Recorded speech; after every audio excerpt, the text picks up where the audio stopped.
It's the King versus the Joker.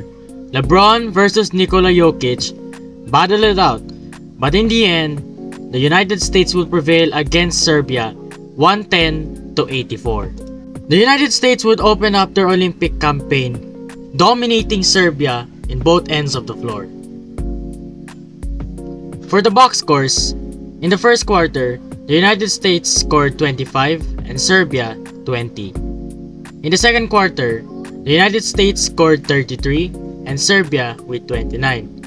Nagkatalo sa third quarter, the United States outscored Serbia 26-16, and in the final quarter, the United States scored 26 and Serbia with 19. For Team USA, despite coming off from the bench, Kevin Durant led the way, scoring almost perfectly from the field, only missing one shot. With 23 points, 1 foul, 1 turnover, no blocks, steals and assists, 2 rebounds, shooting 2 out of 2 from the free throw, 5 out of 5 from the 3, and 8 out of 9 from the field goals.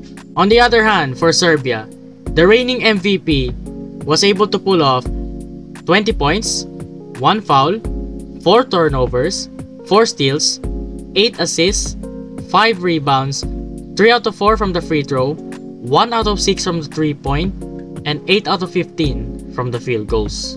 The United States was too much for Serbia to handle. Can the United States maintain their momentum?